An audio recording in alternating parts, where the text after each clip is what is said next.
I'd like to call the meeting to order. And may I have a motion to excuse board member Dr. Rios for the board meeting tonight due to personal reason? I need a motion and second here.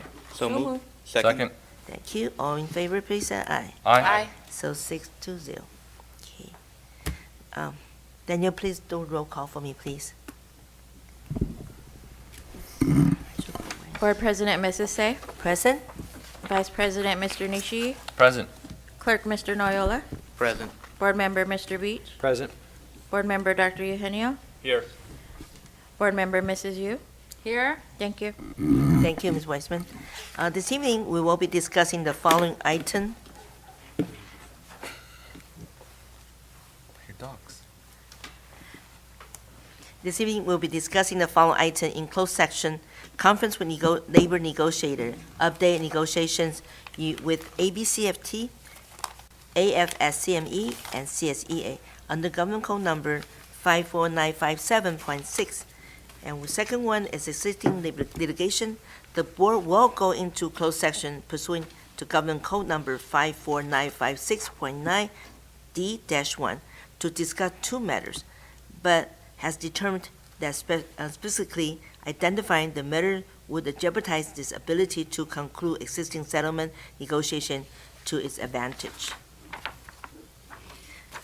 The third one, special education settlement agreement under oath number 2024080909, Government Code number 54956.9, special education settlement agreement OH number 2024090540. Actually should be 0. Government Code number 54956.9. Now, do we have the public comments regarding the closed section item? I do not see any. Seeing none, I have a closed section. I have a closed section motion and second, please. So, second. Thank you. All in favor, please say aye. Aye. Motion passed 6-0. Thank you. It should be 0, not O, right?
But I sure like this one.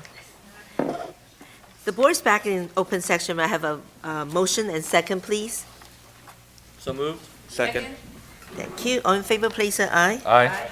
Motion passed 6-0. I need to ask audience, please silence your cell phone. Tonight, in closed section in the board discussion, conference with labor negotiator, update on negotiations with ABCFT, AFSCME, and CSEA under government code number 54957.6.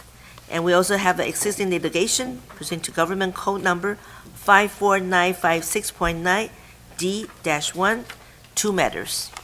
The board discussed and approved a special education settlement agreement in the amount of $18,250. Attorney fee is $6,000. Compensatory and education, there was $6,250. Attorney fee is $6,000. And the independent education $6,000, so the total is $18,250. Under the oath number 2024-080909 by a vote of 6-0. Under government code number 54956.9. Also, the board discussion approved a special education settlement agreement in the amount of $8,995. Attorney fee is $2,745, and compensatory education $6,250. For oath number is 20240905-540 by vote of a 6-0 under government code number 54956.9. And tonight we'll have a pleasure to have Palm Elementary School leading our Pledge of Allegiance. Please come. Thank you.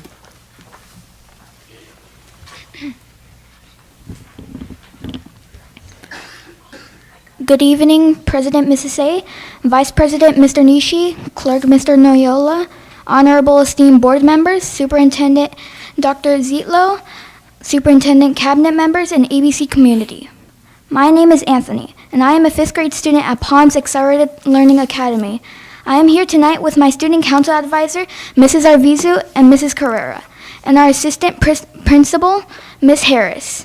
Tonight, Palms Student Council representatives will lead you in the flag salute, Palms Pledge, and the Peace Builders Pledge. Please remain standing for all 3 pledges.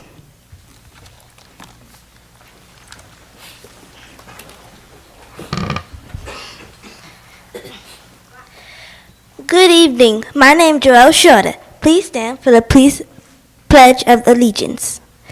Please place your right hand over your heart. Ready? Begin. I pledge allegiance to the flag of the United States of America and to the republic for which it stands, one nation, under God, indivisible, for liberty and justice for all.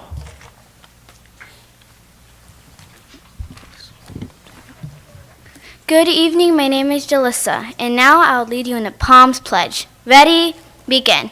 Today has been given to me fresh and new. I can learn from it or throw it away. I will choose to do my best thoughts, words, and actions. Today I will be a star. I will stop, think, and act safely, respectfully, and responsibly. Good evening. Oh, no, sorry. And finally, I'll lead you in the Peace Builders Pledge. Ready? Begin. I am a peace builder. I pledge to praise people, to give up put downs, to speak wise people, to notice and speak up about words I have caused, to right wrongs, to help others. I will build peace at home, at school, and my community each day.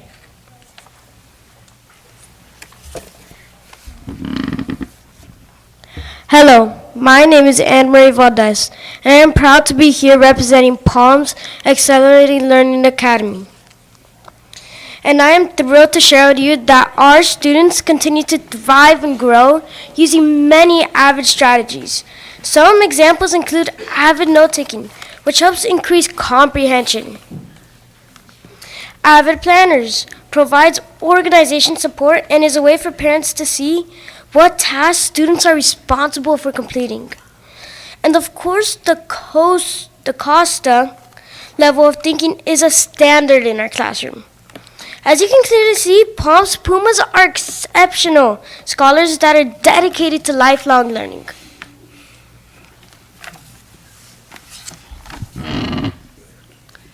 Hello, my name is Alyssa. This month we are celebrating Hispanic Heritage Month at Palms Elementary. Hispanic Heritage Month takes place from September 15 to October 15th. This is a time to recognize and appreciate the cultures and contributions of Hispanic and Latinx communities. Hispanic Heritage Month begins with several Latin American Independence Days. It is also a great time to enjoy the music, food, and traditions from places like Mexico and Puerto Rico. We have been listening to influential singers such as Celia Cruz, Selena, and many other talented artists. Hispanic Heritage Month is also about highlighting individuals who have made a significant impact, like Sonia Sotomayor, the first Latina Supreme Court Justice, and Cesar Chavez, who fought for workers' rights. I hope that we all take this month to learn more about each other's cultures and celebrate our diversity. Hello, my name is Lauren Vale. This September, we are recognizing Childhood Awareness Month by acknowledging all children, survivors, and their families that have been affected by cancer. During the week of September 23rd through the 27th, students and staff collected donations for Coins for Cure, which is an organization that helps raise money to show support for kids fighting cancer. To bring awareness this month, we wore gold and yellow on September 26th, listened to a story about a brave child affected by cancer during library time, and created cards with a banner to send to a Palm student who is currently battling cancer. We encourage you as well to join us Pumas in donating to find a cure for childhood cancer.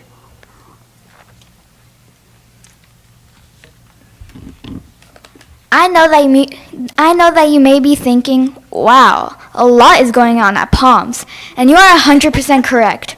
We are also excited to share that Palms, along with Action Youth America, are revamping our garden. AYA recently donated 3 raised garden beds where students will be harvesting fruit, succulents, and herbs. Additionally, we will be planting beautiful sunflowers together.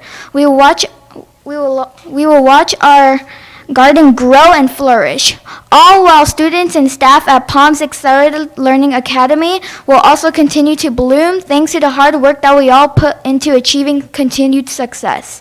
This evening, we would like to present to you all a small piece of our garden so that as our garden grows, yours will grow with ours. Thank you. Thank you.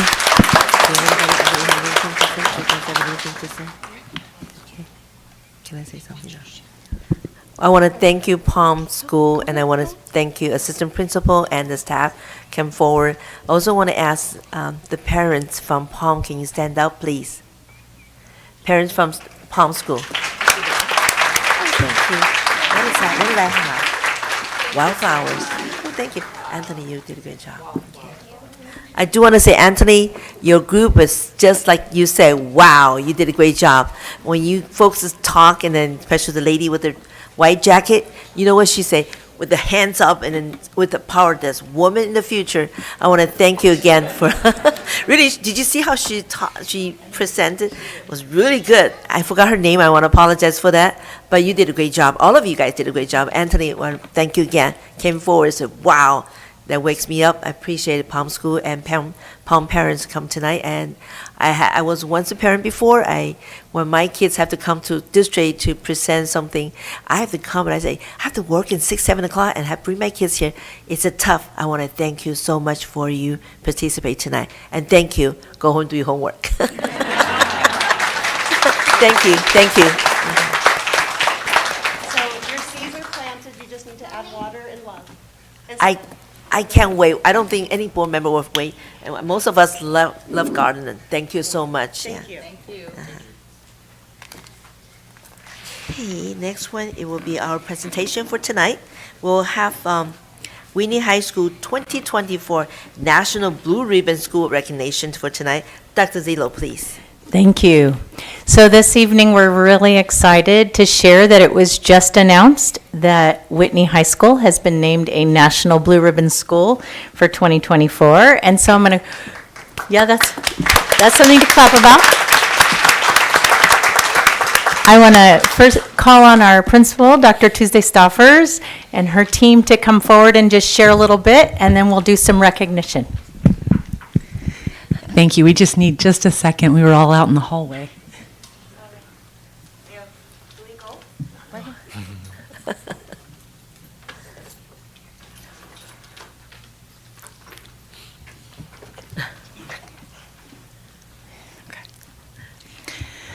Good evening, Board President Say, Vice President Nishii, Clerk Noyola, members of the board, Superintendent Dr. Zietlow, Superintendent's Cabinet, and ABC community. I am thrilled to stand before you to celebrate a remarkable achievement in Whitney's history. For the first time ever, our school has earned not one, but 4 top-tier awards in one single year. In 2024, our incredible students, staff, and community of parents have proudly received the California Honor Roll Award, the California Distinguished Schools Award, the California Green Ribbon Schools Award, and the most prestigious of them all, the National Blue Ribbon Schools Award. Whitney High School is one of only 356 schools nationwide, and one of just 32 schools from the state of California to receive this esteemed recognition. This accomplishment reflects our unwavering commitment to excellence and the hard work of our entire community. This is Whitney's 6th time receiving the Blue Ribbon, with the last time being 2014, 10 years ago. Whitney is one of 3 schools across the country that has earned the impressive 6 times Blue Ribbon. Thank you to the board, our superintendent, the superintendent's cabinet, our strong and supportive parent community, Whitney staff and students who contributed to this success. It is such an honor to serve this community. Go Wildcats! Woo-hoo! Thank you. So there are a few people here that would like to recognize you all. And so I think what we'll do is move you all to the stage. I'll have the recognitions done, and then we'll do a big picture with everyone. Okay. All right, so Sounds we'll good. move you all up. I'd first like to call on Representative Joe Pack from Assemblywoman Sharon Quirk Silva's office.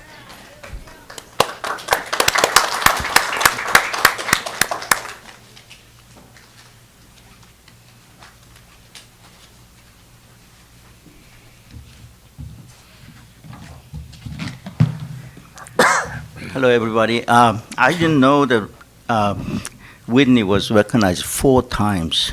I only brought recognition for 2. And I thought that was incredible.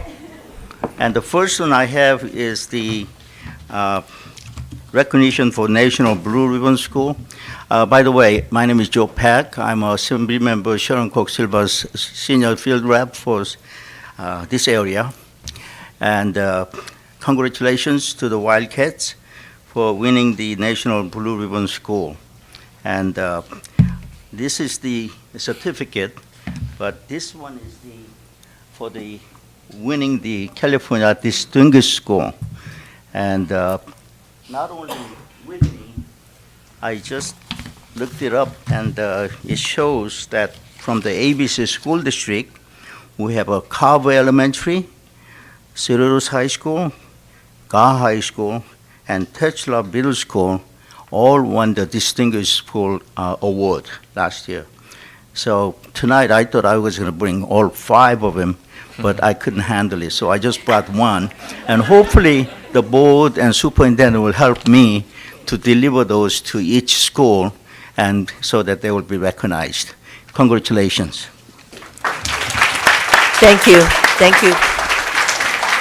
Next, we would have Lauren Yokomisu from Supervisor Janice Hahn's office.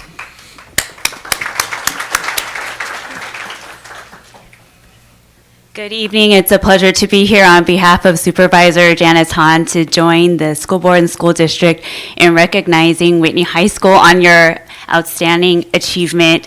Congratulations to all of the students and employees, all of the community members for earning this distinction. And the supervisor would especially like to recognize Principal Stoffers for your outstanding leadership and continued support for the students and community that you serve. So congratulations to all of you. Thank you. I also believe we have someone here from the city of Artesia. Thank you. I know Councilperson Monica Manalo is here. I believe Mayor Pro Tem. I didn't come to make a Okay. presentation, but I can certainly say something. Thank you.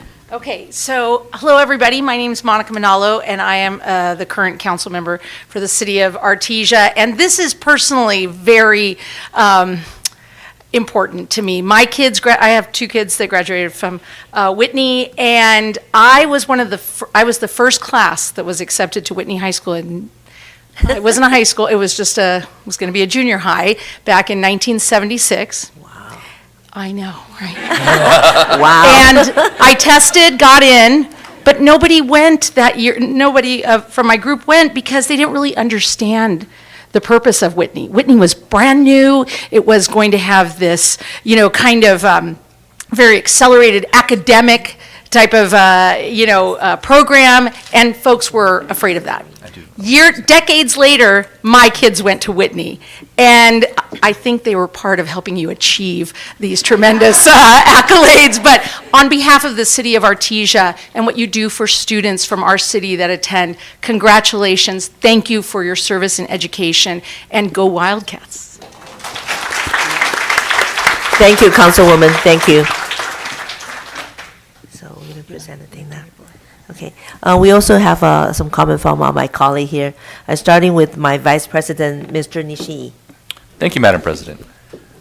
I don't have any specific questions. I just want to We're going to make some comments. just to make a comment that this is a great achievement, right? It's not just a few students, it's a large school. It's not just 5 or 10 of the top elite. And what's great about this is the Blue Ribbon's not just meant to be one school and we're going to give an award and all that. It's about being a model for everywhere else. There are certain parts of Whitney that can be replicated at other places. And I think, not everything, but certain amount can be, and I think that's what really makes this a great achievement. They don't get any more money than any other school. They get maybe even less. But that's not what made them achieve. It's everyone working together, everyone having the same common goal. And those things are things that I think will make our country great. And thank you for all the work, the volunteerism that parents, the teachers, the administrators, everyone here is part of that success. So thank you for being a leader in that. Thank you, Vice President Mr. Nishii. Next one will be our board member, Mrs. Yu. Thank you, President Say. Congratulations to Whitney community, especially the hard work from our principal, Dr. Stoffer, as well as the entire community, even the elementary school, because it starts with the elementary school and all the teachers and administrators and the cabinet working. That's the whole culture that was created and all the work that built in the past. And I especially want to applaud all the parents who chose to move to ABC district because of the academic excellence and that entire culture. And the parents who sacrifice new cars, vacations, to work with the students and to support your students. And I applaud the parents for the hard work. That's the entire culture at ABC. And that's why, Whitney has been #1 in California for many years. So let's keep it up, ABC. Thank you.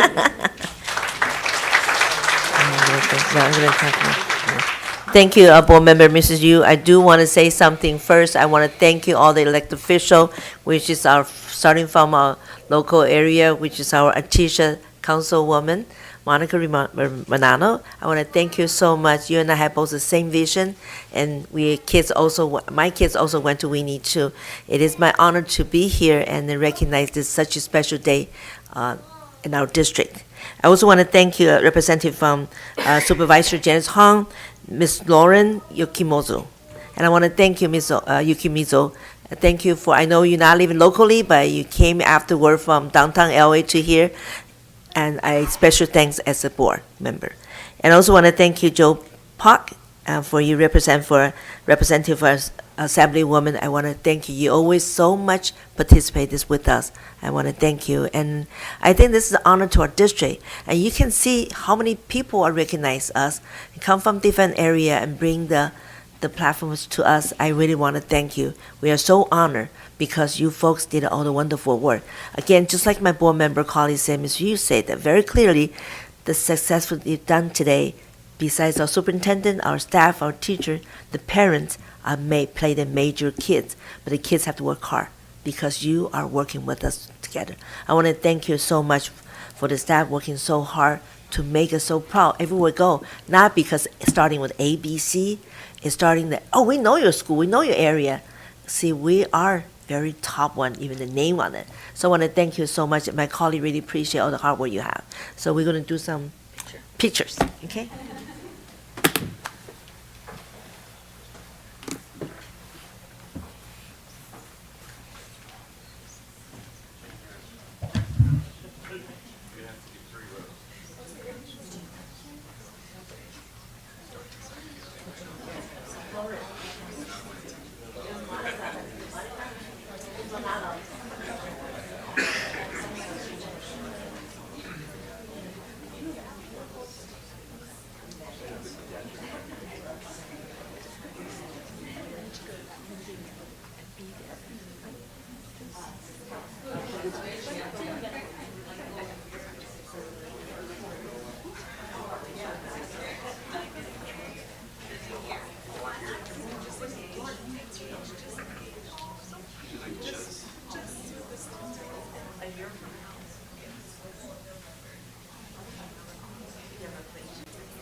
Oh, okay. This is her proudest achievement was being named the, yes. Thank you, Scott.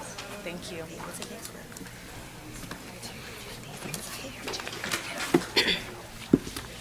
Just something to talk, right? Is that what it is?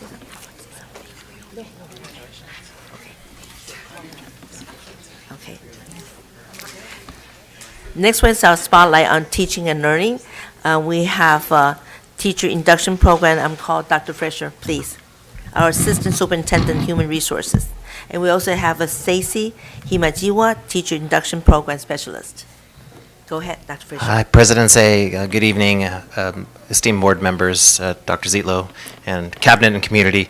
I'm humbled to be here tonight to speak to our induction program that we have and all of our inductees that have spent 2 years of really hard work and collaboration to finish the program.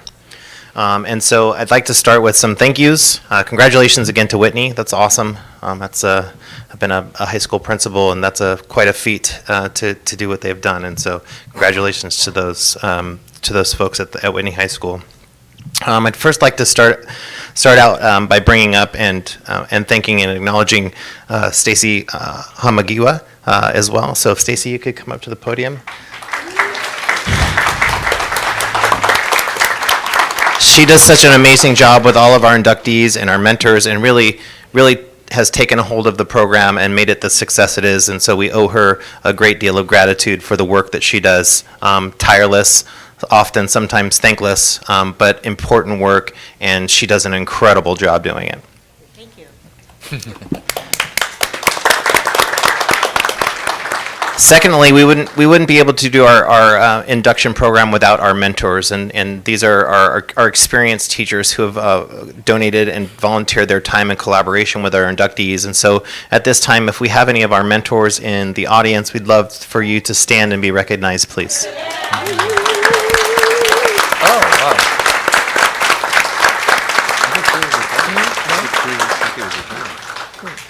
So it really does take a village, and teaching is hard enough. I remember being in the induction program, and I remember my binders. So this is kind of dating me a little bit, but I did have binders that were about that thick, and I had 2 of them, one for year 1 and then year 2. And those of you that have been in the program or have gone through the program, it's so much better now that it's digital. And so you just have your laptop, and but the work hasn't changed, right? Except for it's gotten better. With the experience of our mentors, the reflection pieces that are involved in the work that our new teachers are doing. So again, on top of really having that, the first year or the second year of like, oh my gosh, I'm teaching and I actually have live children in my classroom, and this is really difficult. You also have this collaboration piece where you're really examining and studying teaching at a level that really gets you ready for the rest of your career. And so, with that being said, we want to acknowledge and to honor our 2-year participants that have made it through the program. And we're going to start off tonight by having a couple speakers to kind of tell you about their experiences in the program. And so first off, I would like to bring up to the podium Mr. Jonathan Abote.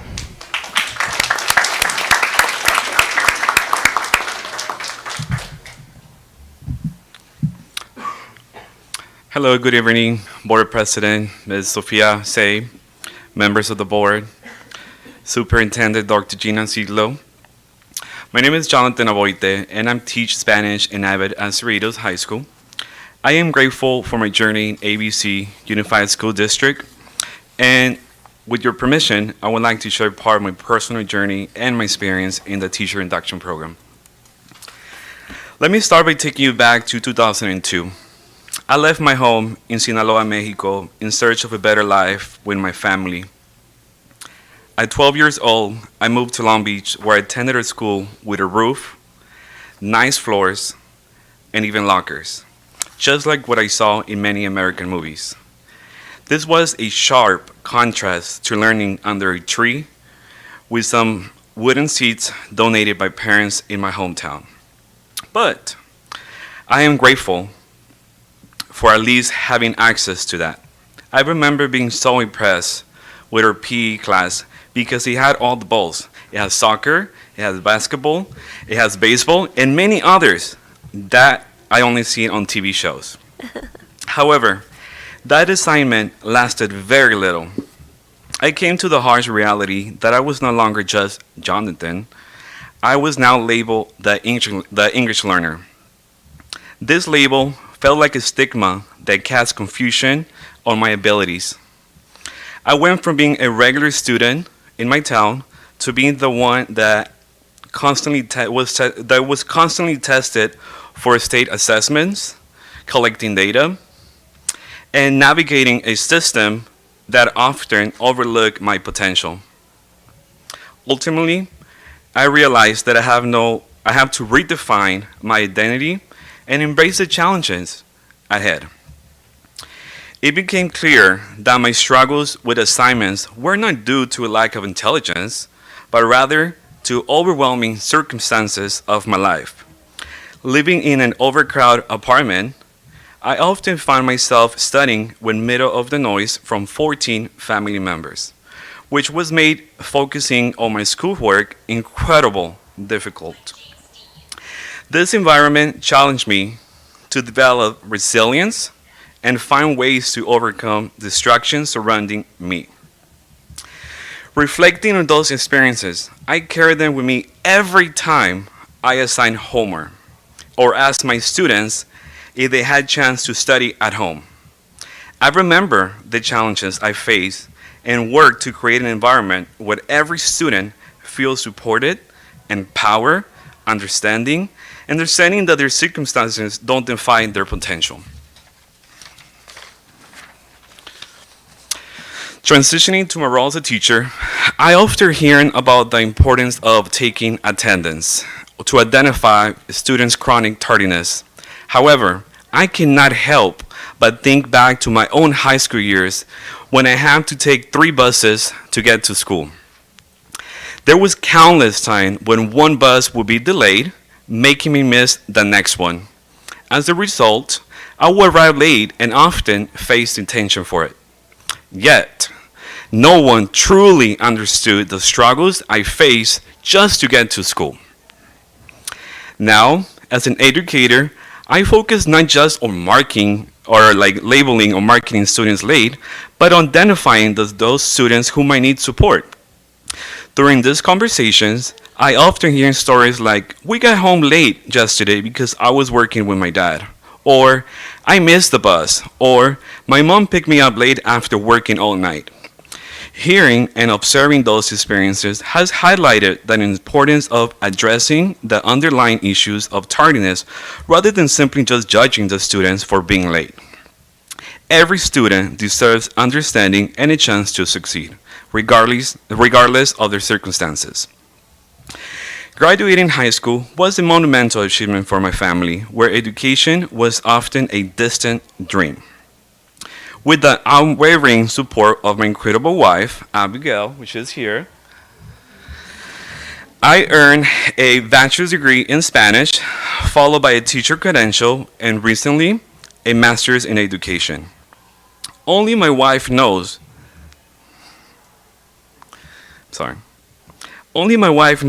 how hard it was for both of us to balance times playing with my boys, I have 2 boys, and attending events where I needed to study or catch up on assignments for each of those programs.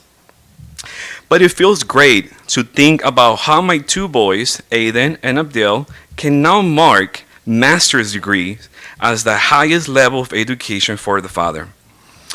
While I only had the option of marking 6th grade or less for both of my parents.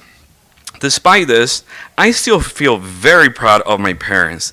It is my goal to support students just like me, or those who may not have a role model at home who completed a degree, so they can see their potential. It feels great to be the first generation of college graduate, but it feels even more powerful to help others achieve the same. In 2001, I joined Cerritos High School and began induction program, where I had the privilege of meeting our induction program instruction specialist, Stacy Hamagawa. She was a wonderful, and I say she was, but I know she will continue to be. She was a wonderful support, helping us submit everything on time. However, Stacy, I must confess that sometimes I turn in my forms late just to keep you busy. And I apologize for that. I'm also grateful for my mentor, Joe Stevens. Joe Stevens, can you stand up, please? I want to stand up. My mentor, Joe Stevens. I gotta give him credit. Joe Stevens, he helped me see the difference between effective and effective teaching and show me how important it was to understand each student's background. This increased my commitment to getting better as a teacher. I learned that building relationships with students and encouraging a positive mindset, it is essential. For instance, I remember one student who struggled in English and lacked confidence, remind me of my own journey. By providing consistent encouragement and a safe place for them to express herself, I watched her transform into a confident speaker and a passionate learner. This is the true power of education. As I conclude, I respectfully ask the board the school board to continue investing in teachers' development programs like induction. These programs provide a crucial professional development and help teachers understand the importance of building relationships and supporting students in need. Not only do these efforts empower educators, but they also create a ripple effect that positively impacts our students' lives. I am extremely grateful for your support. I am incredibly grateful to my former Cerritos High School principal, Mr. Walker, for welcoming me into the Cerritos community. However, I also feel blessed to have the support of my current principal, Dr. Weiss. Dr. Weiss, please stand up. Oh, she's already there. I'll repeat that. I also feel blessed to have the support of my current principal, Dr. Weiss. Her visionary leadership and commitment to fostering a positive school culture inspire me daily. Dr. Weiss is not only dedicated to student success, but also values professional development for teachers, always encouraging us to grow and innovate in our practices. Dr. Weiss, I must tell you something right now. I don't know about you, but I feel the challenge by Whitney. So I feel that we're going to be the next ones in the district. We need the next ones in the district. I look forward to learning from her insights and experiences, knowing that she will be a wonderful mentor to me. Additionally, I am thankful for my colleagues and mentors who have supported me along the way. Together, we have created an environment where every student feels they belong. Looking ahead, I envision a future where all students, regardless of the background, can thrive. Looking ahead, I am excited to empower my students to discover their talents and pursue their passions, ensuring that they have the support they need to succeed.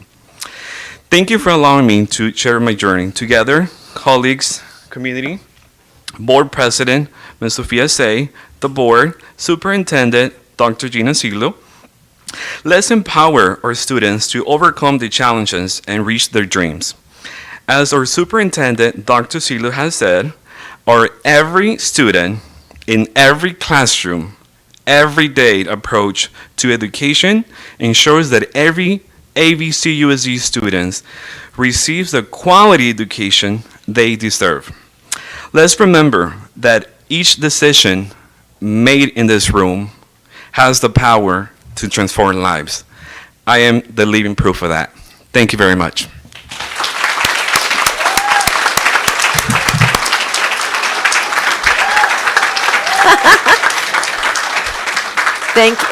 I just want to say thank you, Teacher Jonathan. You did a great job. Definitely, we heard everything you said, you asked. Thank you, Jonathan, for sharing your personal success and your educational success so far. And we're fortunate to have you in ABC and with the kids too. So thank you so much for that. And now that you're done with the induction program, you can go into a doctoral program. So you'll have plenty of time.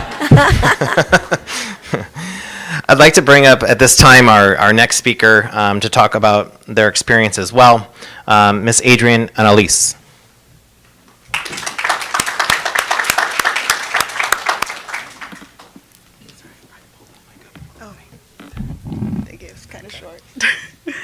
Good evening, President Say, distinguished board members, and Superintendent Dr. Zietlow. My name is Adrienne Alanis. I'm in my third year in ABC as an adapted PE teacher.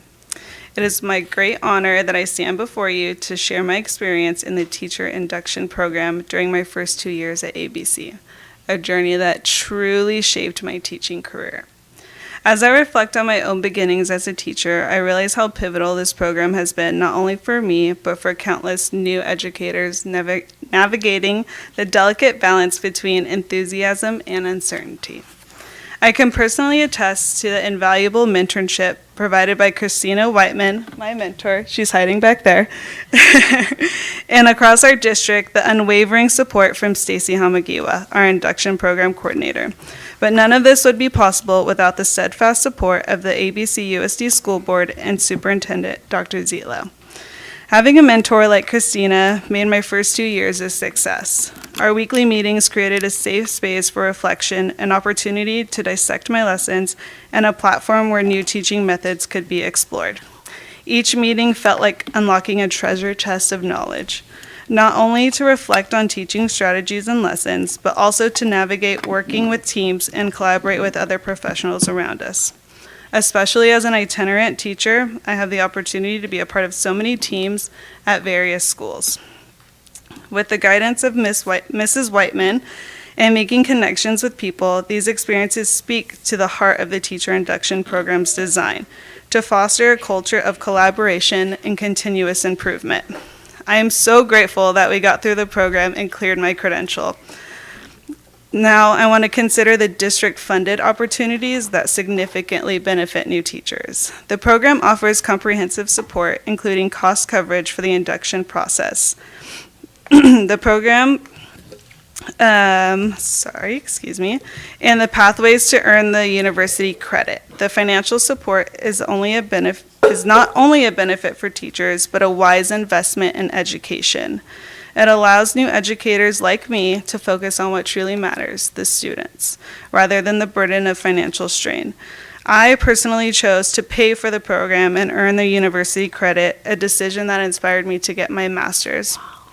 I will say pursuing my master's and the induction program and working was not an easy feat, but with the guidance from my mentor professionally and support as a friend, those 2 years flew by while maintaining a 4.0 and passing the national APE exam.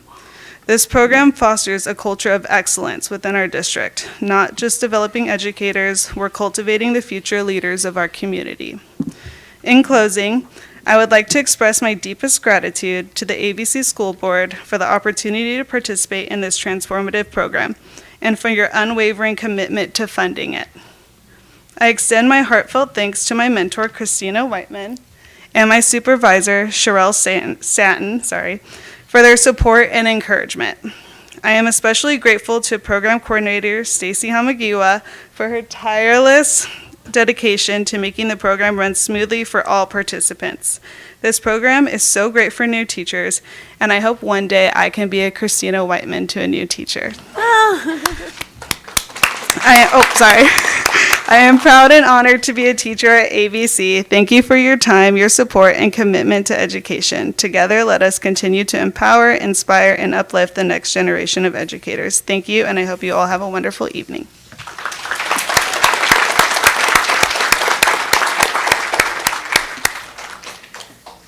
Thank you so much, Adrian, and really, this is just a small testament to the work that our teachers do to really hone their craft, and our kids are in really good hands with the folks that we have in this induction program and our mentors as well.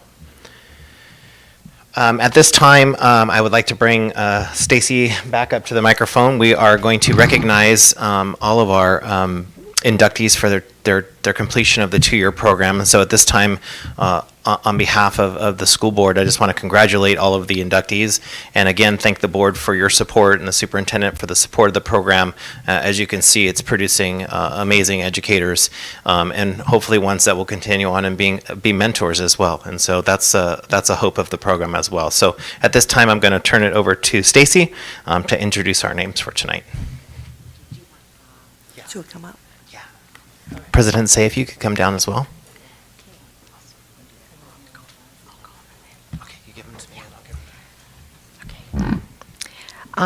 First, we'd like to introduce Jonathan Abote. Come on up, please. Adrian Alliance, come on up.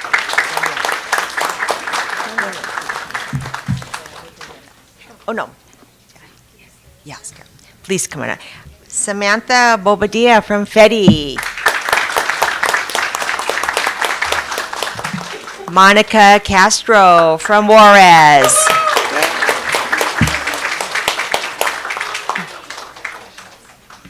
Taylor Connor from Aloha.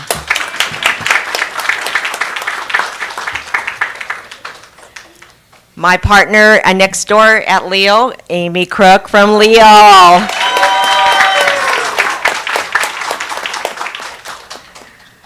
Claudia Delgado from Juarez.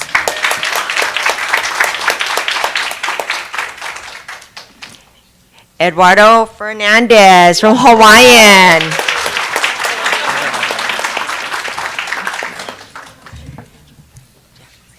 Kathleen Song from Willow.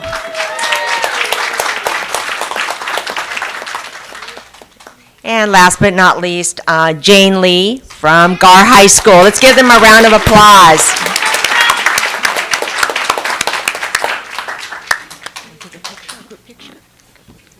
Do you want them to get a little closer together? Okay, thank you. Thank you.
Okay, I will. Hold on a second. Hold on a second. My colleague would like to say something here. We start with a board member, Mrs. Yu, please. Okay, we'll make it quick so they can go home and correct homeworks, right? Thank you, President Say. I just want to, it seemed like the principals were more excited. Yeah, they were so excited. It was like, they're so excited to have all the new teachers, and I mean, just want to say thank you to the mentors for giving your time, volunteering to mentor the new teachers. And Stacy's name came up all the time, and thank you so much. I know you do this, year after year, but I mean, it's really valuable, very precious, because that's what makes ABC special. That's what attracts new teachers,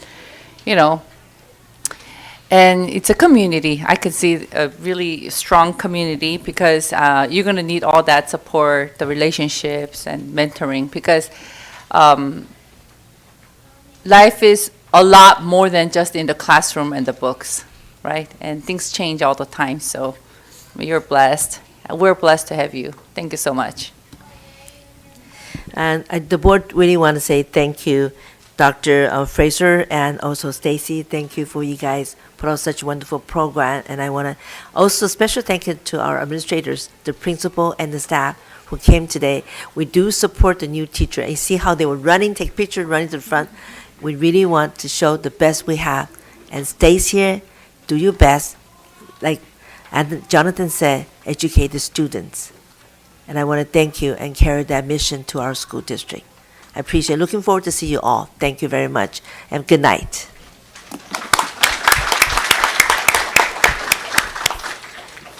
Okay, where I am now, Spotlight Teaching Night. Next one. Okay. So, no, he wants it, but when he said, the time is, he said, that's enough. Yeah. Okay, next one will be from our superintendent about ABC strategic plan update. Dr. Zillow, please. Thank you. This evening, I would like to provide the board with just a brief review of the plan we have put together for revising our strategic plan. And so I want to take you through just some slides to make sure it's clear the process we're using. As I shared before, our plan is to include all aspects of our district community in this process, which is not something we've done as a district on this kind of scale before, but we felt like it was a right direction to go. And so I want to share with you our plans, what we've done so far, and where we're going. So really to begin, I just want to give you a little bit of a historical context of our plan. As you can see, we as a district had our first plan, we think, somewhere around the year 2000.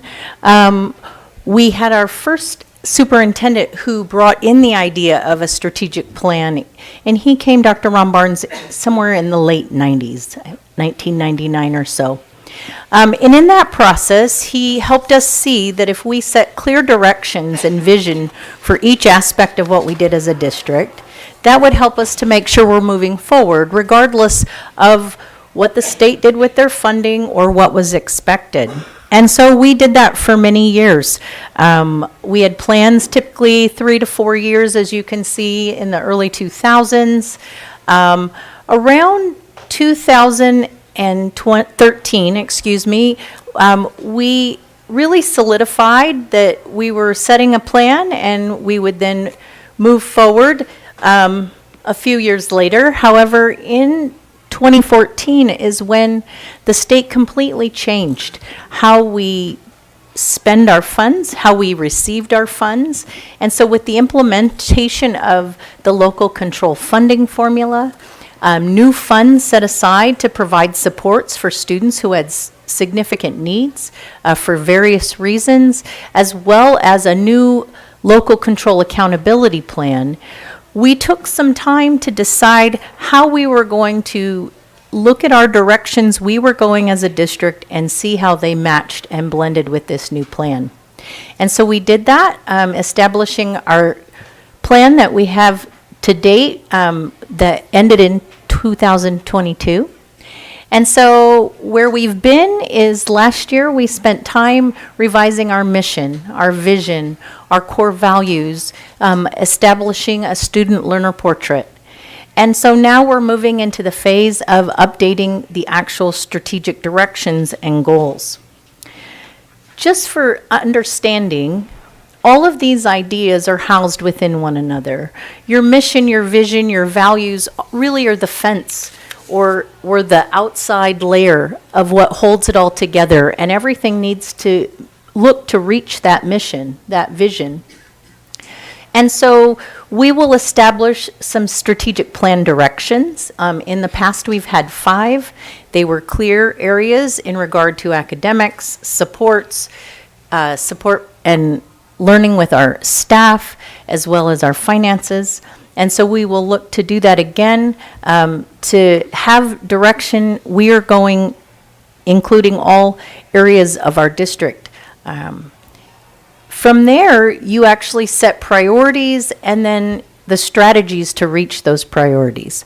So for us as a district, what we will look to do is work with our community and our educational partners in various settings on what should the strategies be? What are the things that will help students? And we will ask students that, we will ask families that, we will ask staff that. So one of the things that can get a little confusing is why would you have a plan and a plan, right? But the reality is the strategic plan is really about the directions we're going. What is important to us? What will meet our mission and our values? And that's where we're looking at academics, supports, our staff, our families and community, our finances and resources. The local control accountability plan really meshes with that, because that 3-year plan, which is state mandated, really is directly linked to our budget. And it is the things that we do, the practical day-to-day things we do, that line up under our strategic plan directions. So this is our process and timeline.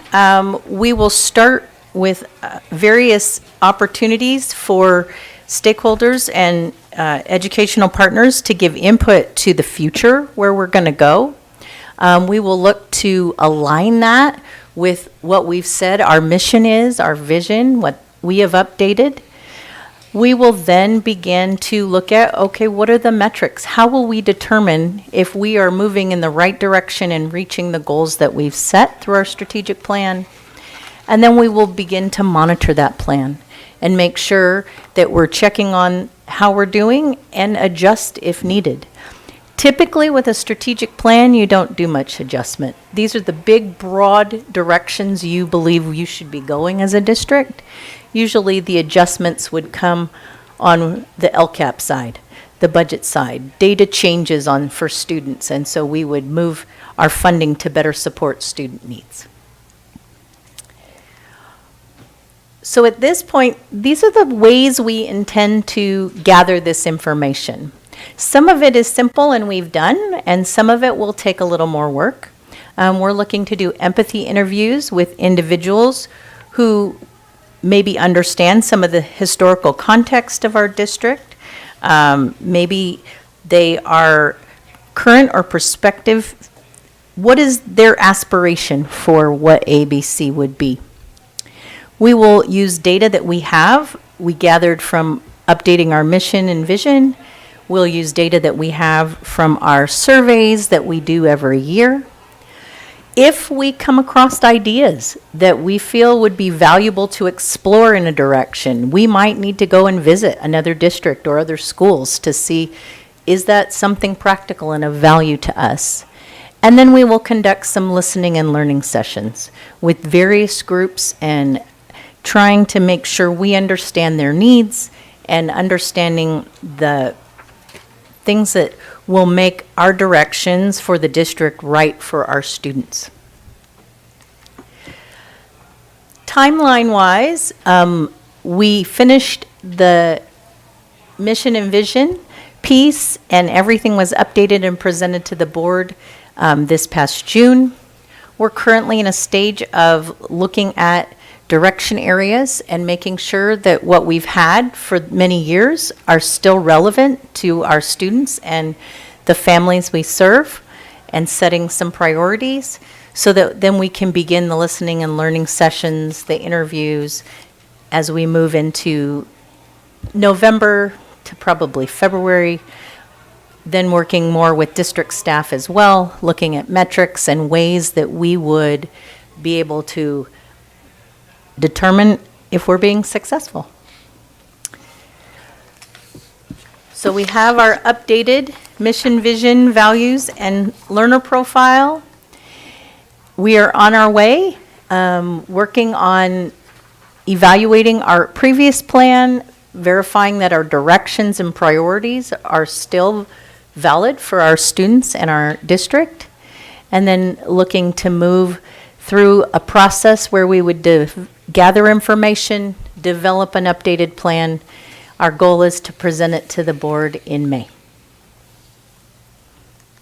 And that is what I have today. Okay, thank you. Any comment from my colleague? Okay, this is a presentation.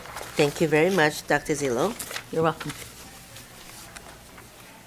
Next one, may I have a motion to approve the agenda for regular meeting of October 1st, 2024? So moved. All in favor, please say aye. Aye. Motion passes 6-0.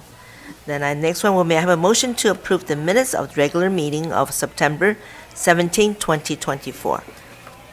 I need a motion and a second. So moved. Second? Thank you. All in favor, please say aye. Aye. Motion passed 6-0. Now is board president report.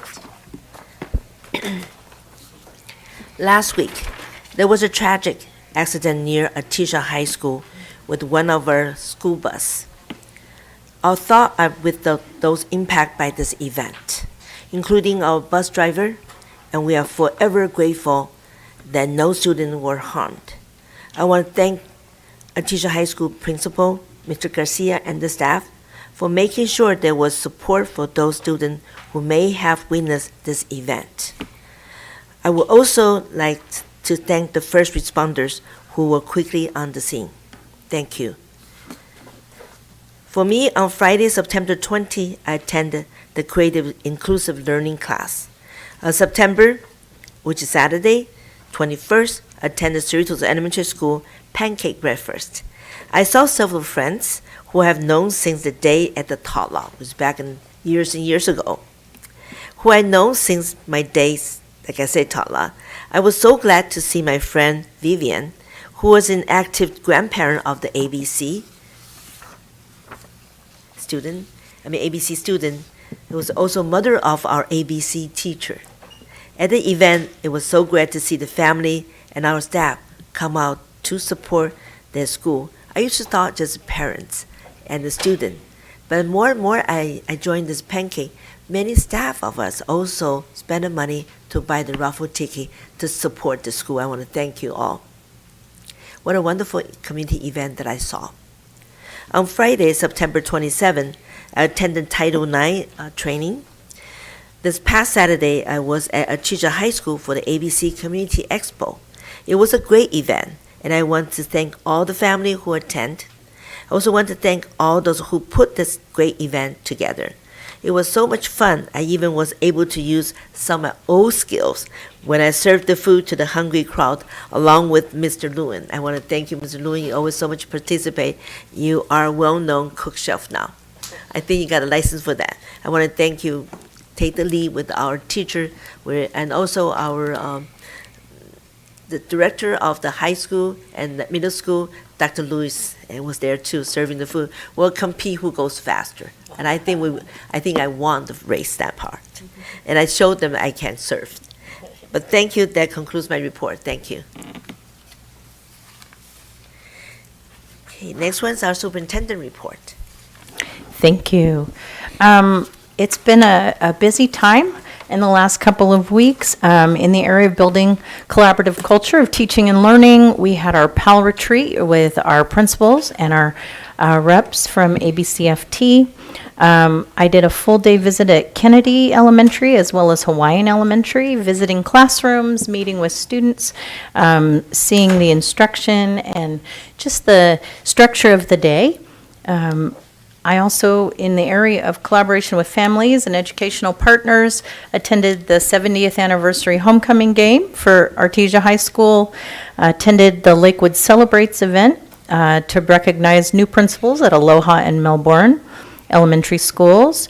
I had our committee meeting with our student board reps, as well as participated in the Hispanic Latino Family Circle. Got to see Whitney High School girls volleyball in action, and then, of course, our community expo. This past Friday, as well, in the area of influencing context to improve education, we were asked to host the Superintendent's Regional Collaborative for LA County Office of Education, and so we hosted it at Cerritos High School in their student center, and we're able to share just some signature practices for our district around partnering together and the work we're doing with artificial intelligence to help teachers better understand what's available and what's out there. So that's my report. Thank you, Dr. Zillow. Next one will be our student board representative. This will be come from Tracy High School. We have two students. One is Mr. David Hong, and we also have Esperanza Ramirez. You can come to the podium now. Thank you.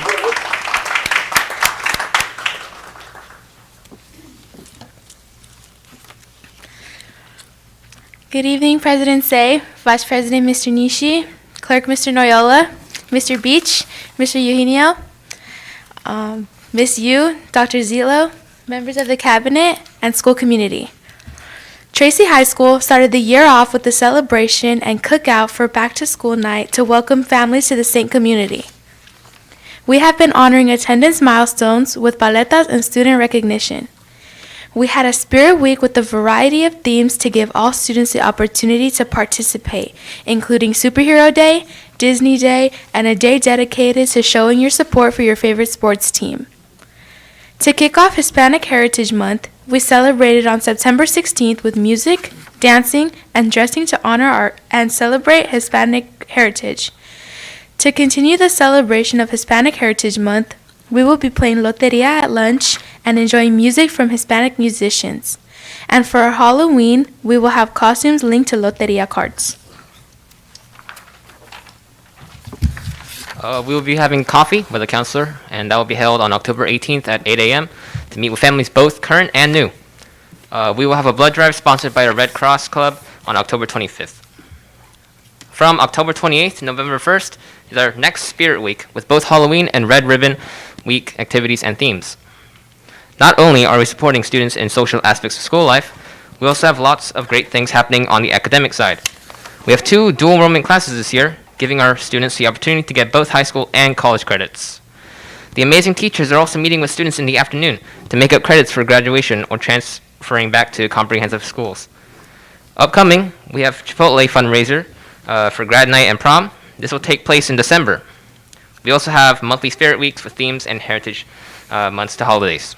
We look forward to having a great year. Thank you.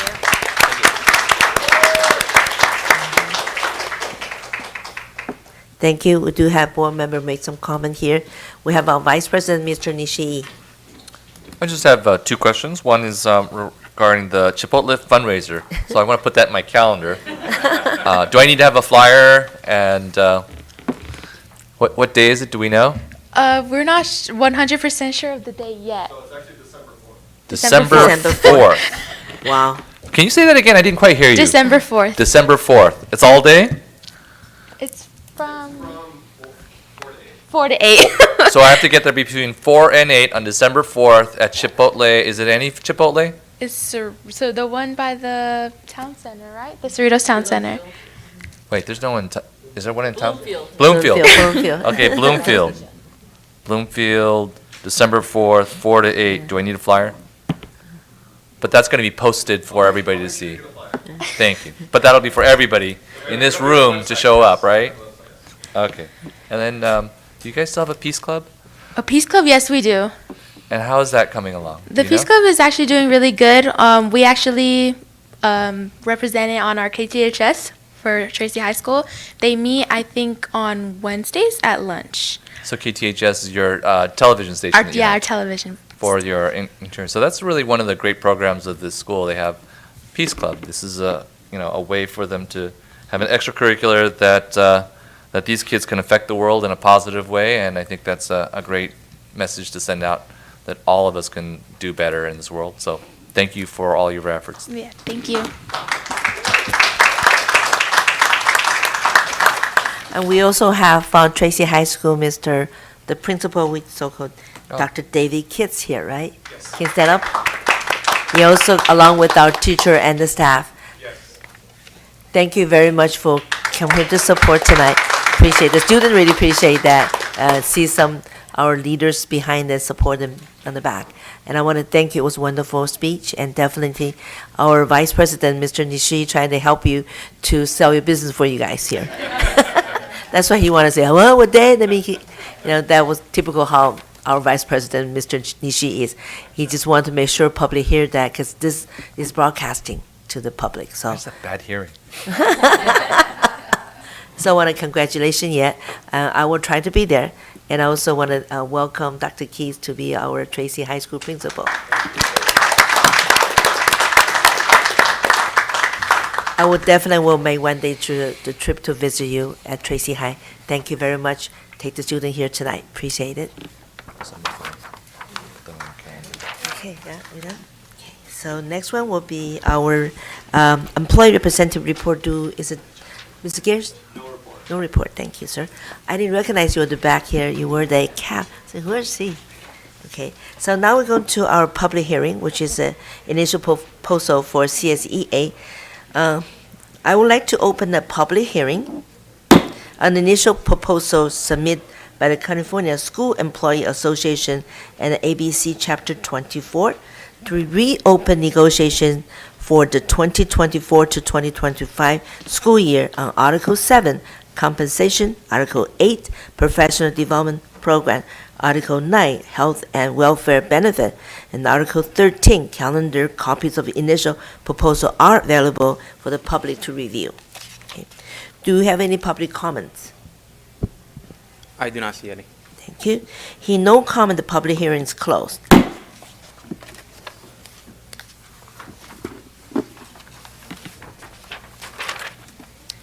Next one, I would like to open the public hearing of the ABC Unified School District to respond to the California School Employee Association and its ABC Chapter 24 initial proposal to reopen negotiations for the 2024 to 2025 school year, Article 7, Compensation, Article 9, Health and Welfare Benefits, and Article 13, Calendar, copy of initial proposal available for the public to review.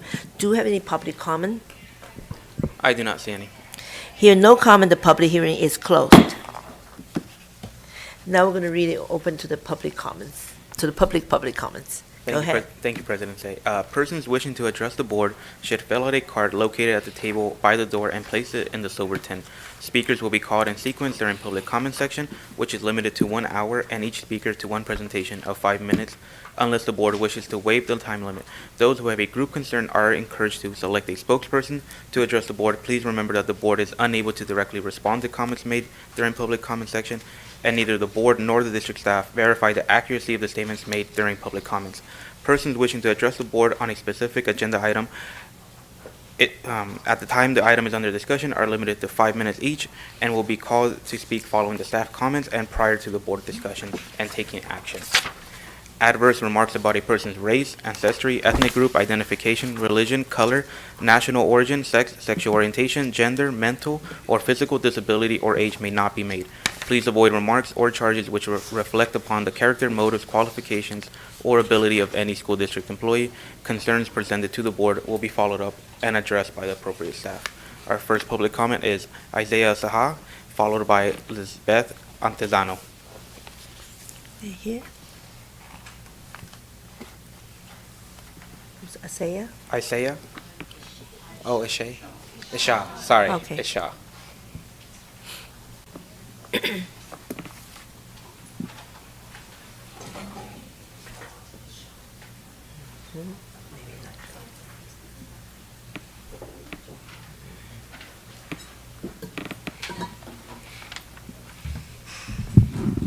Let's see, does that work? Okay. Good evening, esteemed board members. My name is Ishan Shah, and I'm in 6th grade at Leal Elementary. I'm here to talk about the events that have occurred over the past week on behalf of my friends and classmates. Because it is too emotional for them to come here and talk about it, so I'm trying to be a voice for them.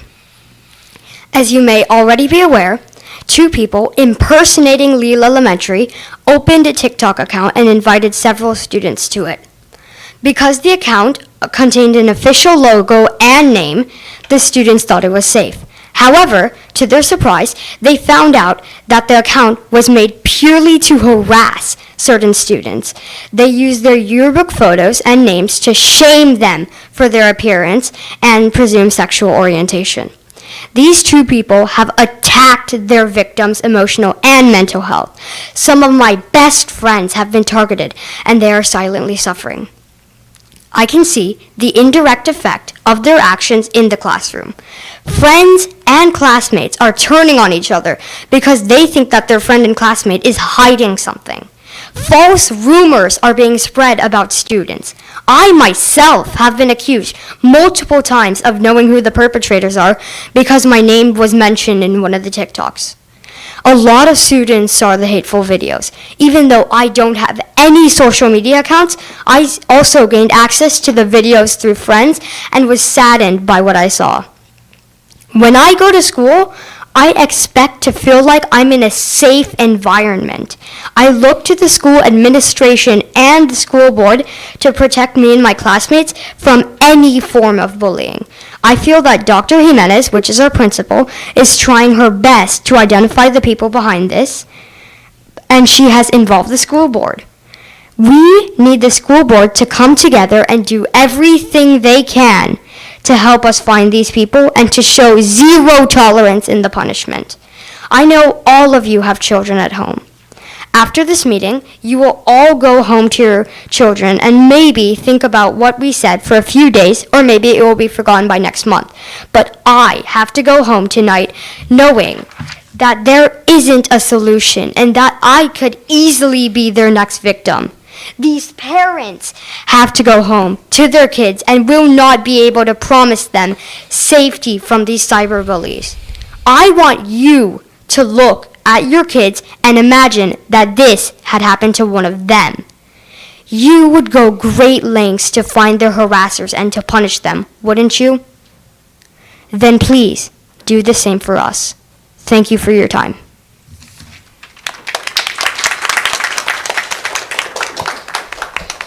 Thank you. Our next public comment is Lisbeth Antenzano, followed by Ruby Lynn.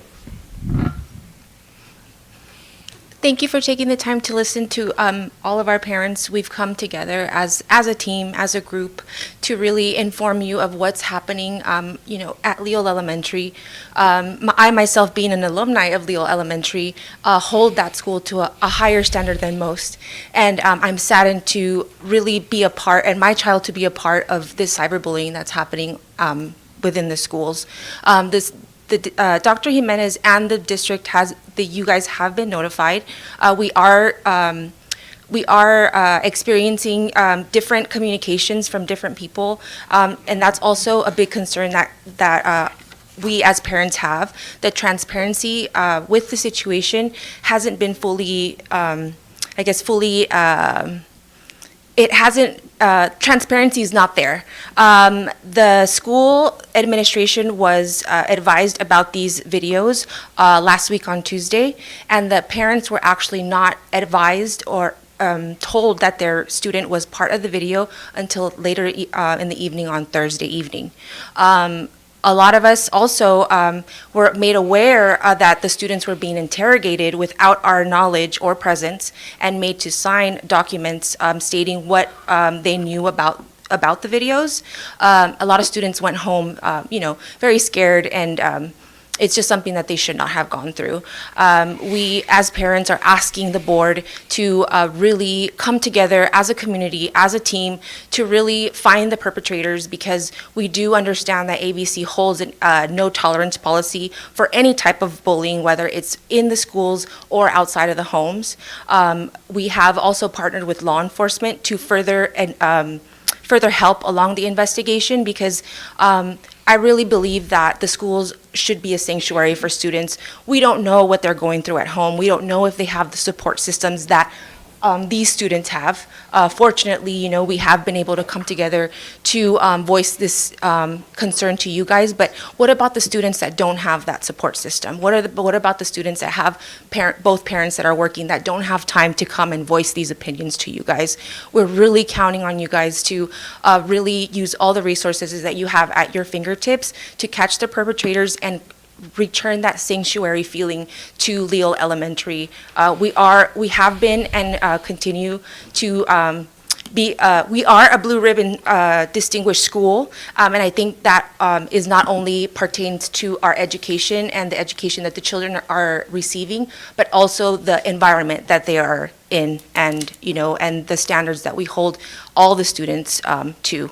So we just come here together and ask that the district really listen to us and listen to the students, and really provide what you can to help these kids out. They deserve to have a place that they can actually go to, feel heard, feel empowered, and feel safe. Thank you for your time. Thank you. Next public comment, Ruby Lynn, followed by Margaret Sato.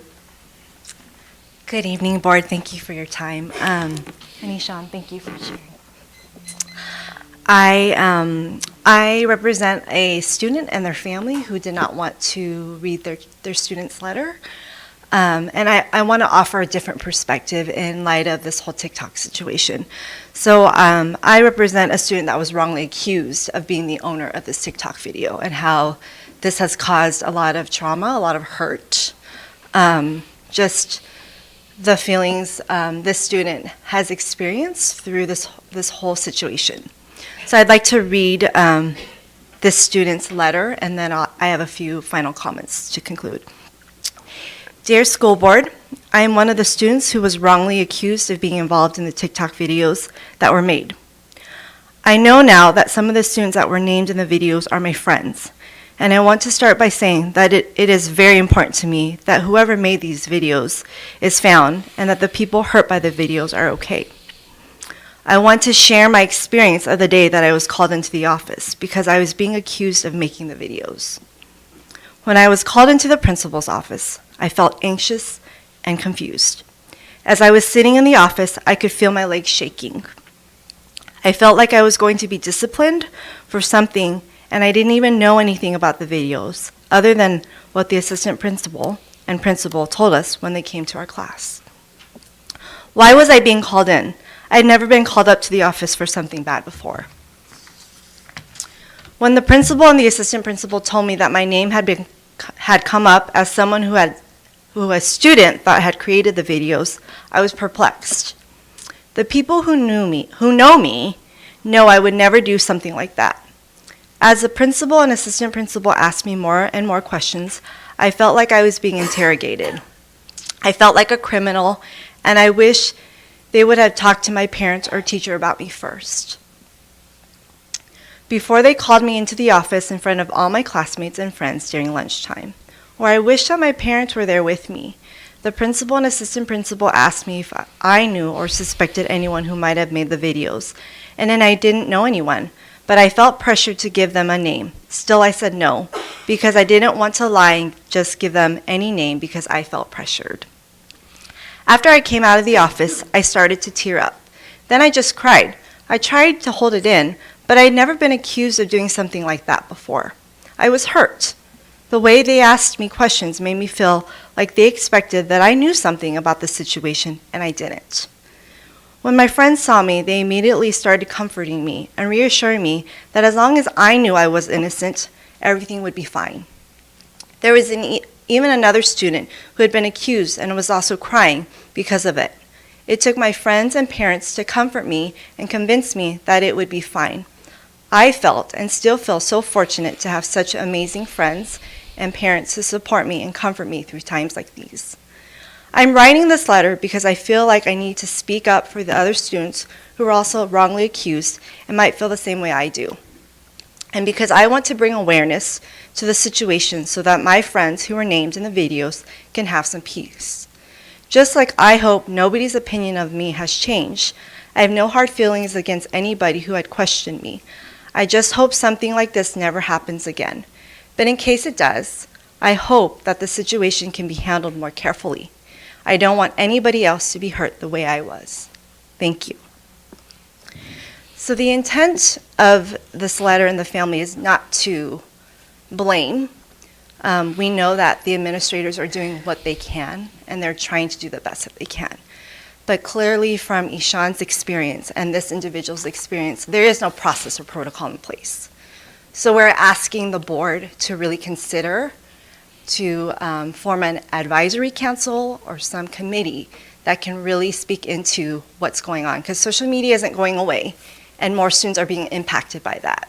And so we want something to move forward where we have a process in place so that students are not impacted by this. Thank you.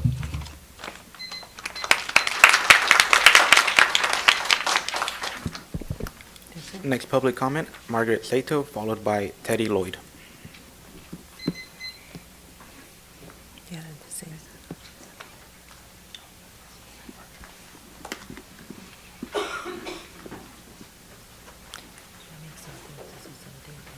You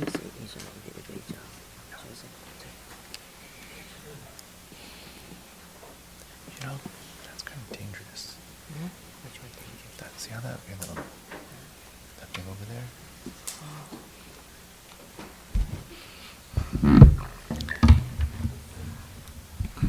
Dr. Say, board members, community members. My name is Margaret Sato, and I'm here as a member of the community to speak on this issue. I attended a candidates forum for the city council, Artesia City Council recently, and one of the candidates mentioned that 6 elementary schools in the district were going to close. Now, I was surprised to hear this because I didn't think the district had made a decision, so I don't know if this is true, but I'm just telling you, okay, in case you hear something out there. Okay, another issue is recently we've had the Supreme Court made a decision on such major colleges as Harvard and I think it's the University of North Carolina with regard to discrimination against Asian American students. And one of the things they said was that these students lacked leadership qualities. So what I would like to see in terms of our district directed to diversity, the diversity officer and DEI committee develop learning opportunities where we're going to give our students that opportunity to develop those skills. Because this may be an excuse, but I don't want our students to be hindered. You know, maybe it has to do a lot with sports. So we may have to look to, because a lot of the skills and leadership are developed through sports. But so we may have to develop environments where we're going to encourage students to develop the initiative, the skill of taking initiative, and in terms of problem solving too. So I'd like to see us take that step. Okay. The other one too. You may have seen recently the Senate hearings on the amount of anti-Semitism that is going on our college campuses. I'd like to see diversity again here, and maybe our DEI committee come up with a program. Specifically, I'm thinking for junior and senior high school in terms of what are the conditions that led to the development of the rise of Nazism, the rise of anti-Semitism, and led to the Holocaust. You may want to think about the Museum of Tolerance, but definitely this is a problem, and it's a definite problem in our colleges. So, but I want to make sure that our students understand it, okay, and the conditions that led to it, okay? So I'd like to see that they have some basis to understand and some knowledge, not just, word of mouth, and they just see a bunch of pictures, okay? So they know what the truth is, okay? Thank you for the opportunity.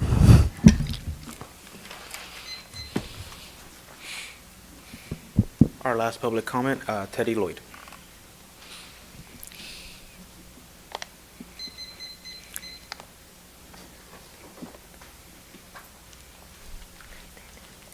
Good evening, ABC Unified School Board. And first of all, I'm very, very happy to find that Whitney High School received a blue ribbon recognition, okay? And I'm so happy for the school district. Also, a week earlier, I found out my alma mater, UCLA, became the #1 public university for 7th year in a row. So that's great. Great for, Southern California. So, yeah. Yes. Great for our Bruins. Go Bruins. Yes. Any case. The reason I'm coming here is that I believe I came a few times in the past, promoting the fastest growing sport of pickleball. And then pickleball has grown even more. I call it the explosion, quote unquote. And because of that, I start noticing that in the last year or two, you start seeing younger kids entering the sport. It used to be for the retired communities, not anymore. The pandemic really changed that. So because of that, I start noticing that everywhere that you see that, for example, very simple, just all you need to do, just go to Liberty Park, you notice that even by 9 o'clock, 10 o'clock, the pickleball courts are packed, and still with people putting paddles down, and about the time the lights are turned off. Well, that being the case, obviously, there aren't enough courts, okay? And I think I presented the ideas to the ABC school, and then I do know anytime you want to build something from scratch, oftentimes takes time and all that. But now I start noticing, by the way, it's been happening at least for some years, such as Cypress College, okay, got tennis courts converted into pickleball courts. Thank you. And then recently I discovered Cerritos College got tennis courts converted into pickleball courts. Now, ABC schools got several high schools, and I noticed the tennis courts are not being used very much. And used to be that you can go play tennis. I believe in recent years that changed so that it's not open to the public use. And yet the tennis courts are just sitting there. And because of that, I went back to my alma mater, UCLA, last week, and I found out UCLA is starting to change tennis courts for pickleball. So may I present this idea to the ABC school? It's that school district, I'm sorry. And then how about the tennis courts for 3 high schools that in the ABC school district, Cerritos High, Artesia High, Gar High School, all of them come with the tennis courts. How about converting some of them for pickleball use? And that's a low cost. By the way, it's the lowest cost alternative available. And then some may even apply painter's tape, but in many cases, if you will go and check out Cypress College or Cerritos College, they just recently converted tennis courts for pickleball, and just the contractor can come in and paint the lines, and sometimes takes a day or two, it's done. So I would definitely like to hope that the ABC Unified School District will give that a serious consideration. And it's a fast, quick, and then not to mention the students will be able to have courts to play and practice and all that. Because the sport, by the way, I've heard that some say it's even going to go into the 2028 LA Olympics. So definitely the students should be able to get that.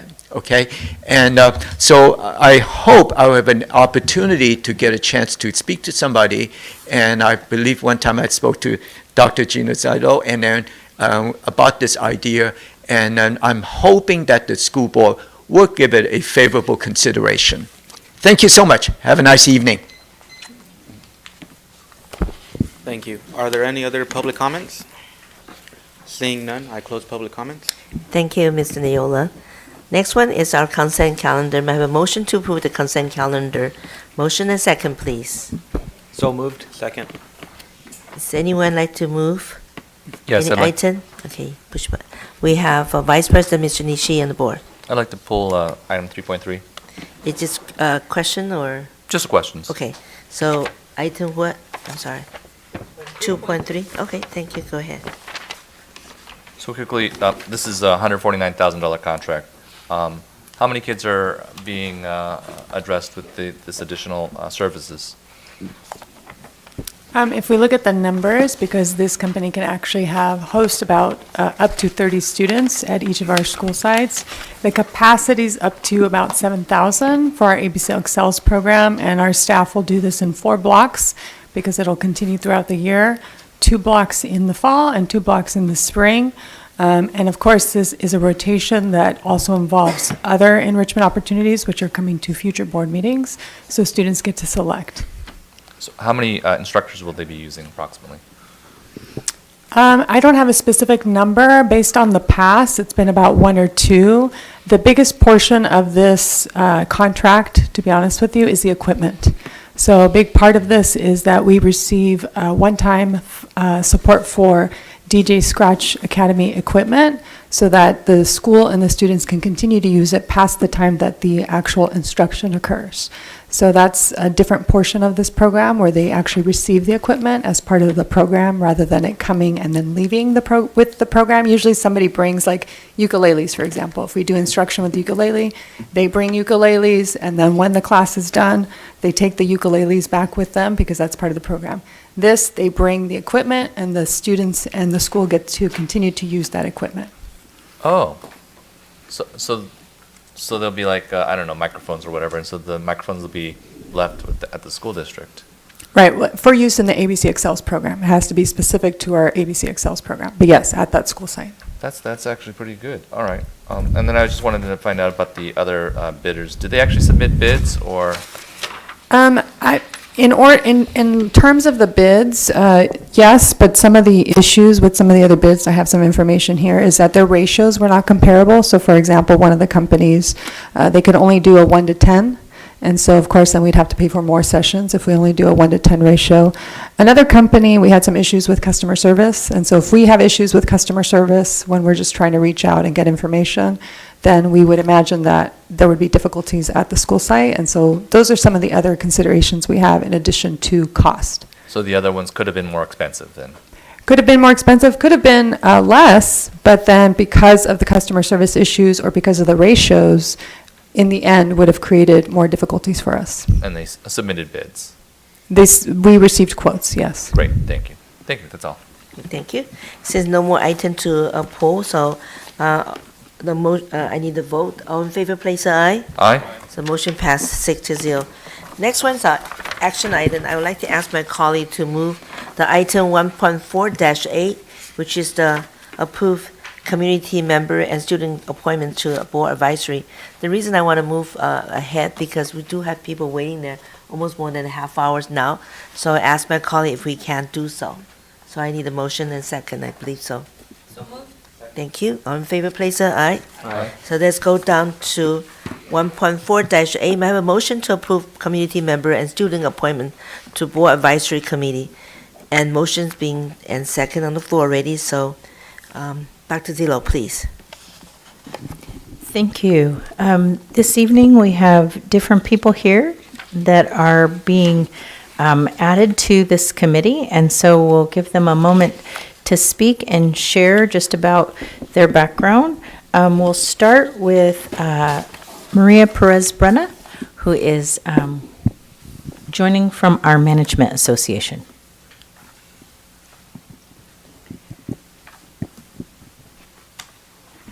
Good evening. Oh, let me fix this. Good evening, President Say, Vice President Nishii, Board Clerk Noyola, esteemed board, Dr. Seatlow, and cabinet members. My name is Maria Presbrena. I am the principal of Hawaiian, and I am very happy to represent ABCMA for our Strategic Planning Board Advisory Committee. I look forward to working with our educational partners in developing our strategic plan and aligning it with our LCAP as well as with our district vision and mission. Thank you so much. Thank you. Go ahead.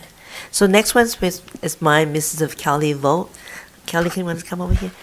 Kelly has been 30 years in residence Cerritos, also at PTA in our district, almost 20 years. She involved all since their kids in the elementary school, middle school, and high school as PTA, always involved our school education.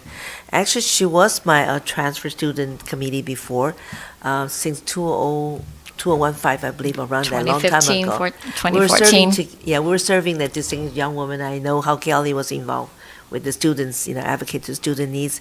And so, and she's been there so long, I say, Kelly, I need you to just take a short break, and then we have another parent, which is also my trustee area too. So now I moved that person to other committees, so I asked Kelly, can you still come back? Because she really take this seriously. And we were talking about the absentee around our committee. She always there when we need it. She never missed any day. So I put her back again, asked her, said, Kelly, I still need your help.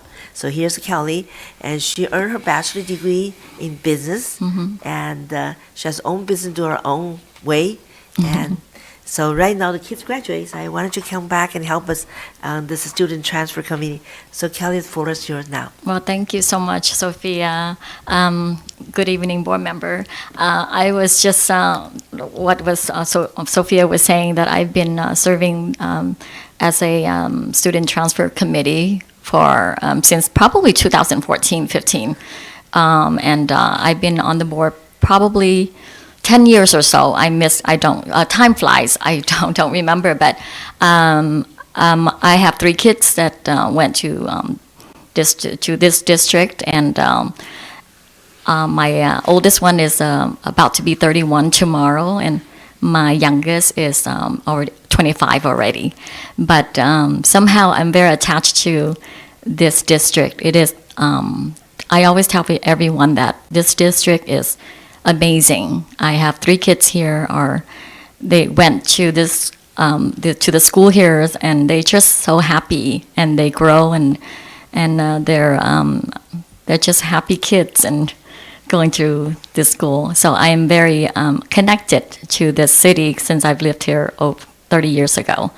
Thank you, Sophia, for giving me another chance to do this. It was very fun. I had no idea what I got myself involved to. I have no idea what I was doing, but as I was doing this, I love it. I loved it, and I want to continue. And for Miss Sophia, anything from my sister. That's what she always say. And we call each other sister. Yes.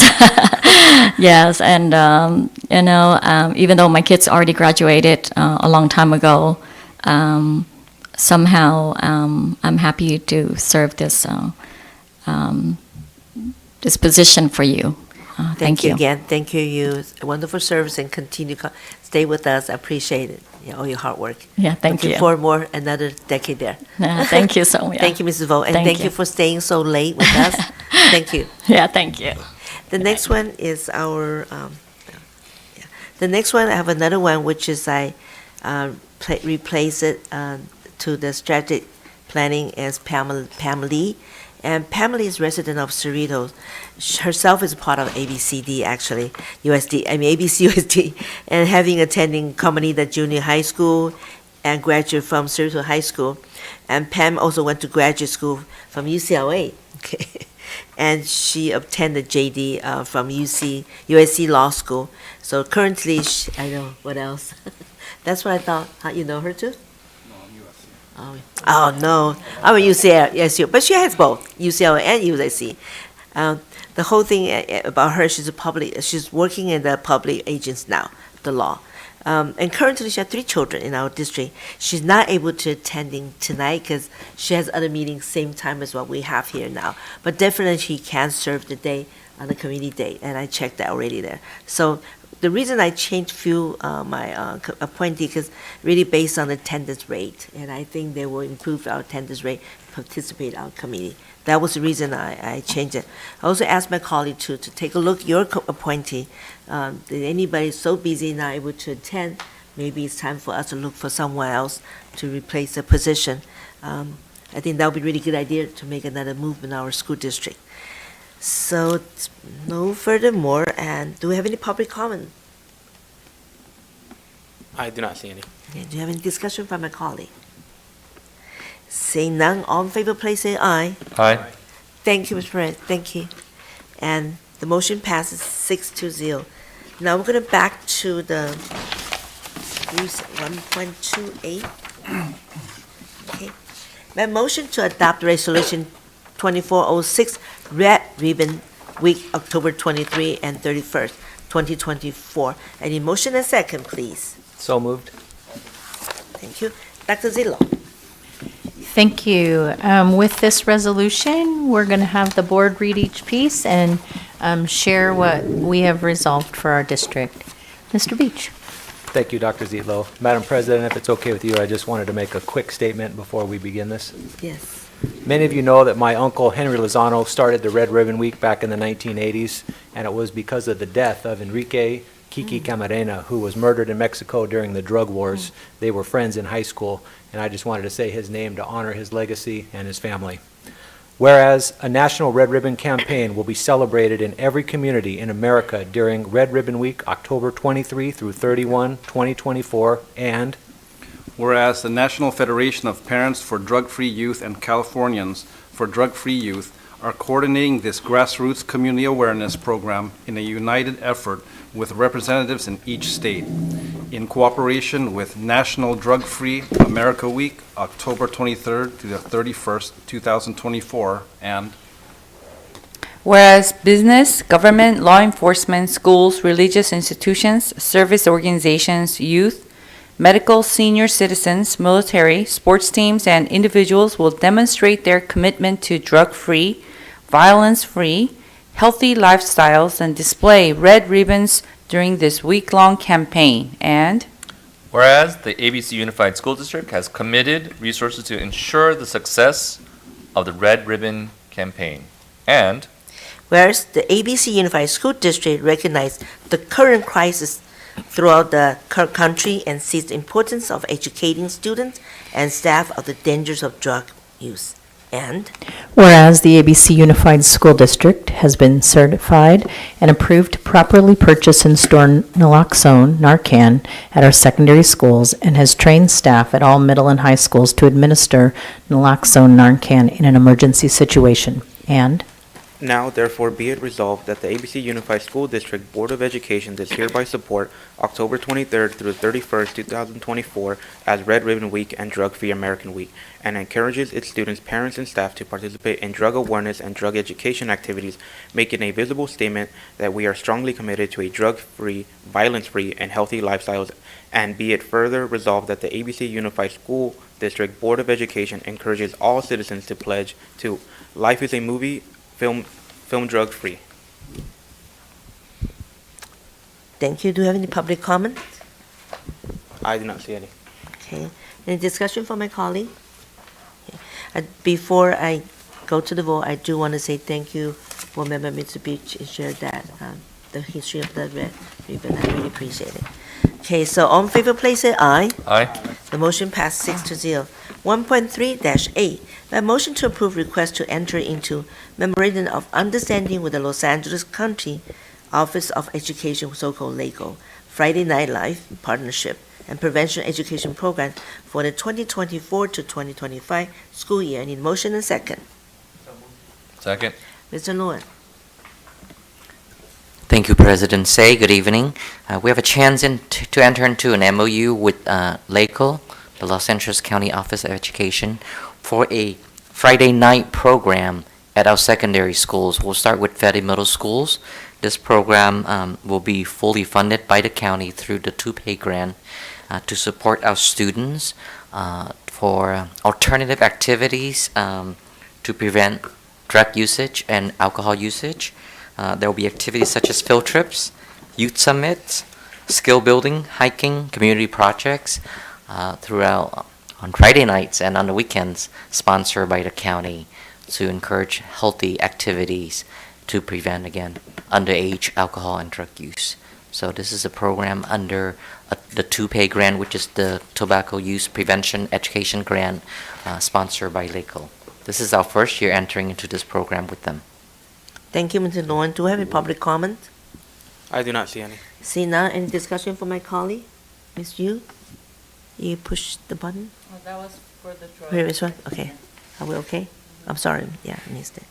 So, see none. All in favor, please say aye. Aye. Motion passed 6-0.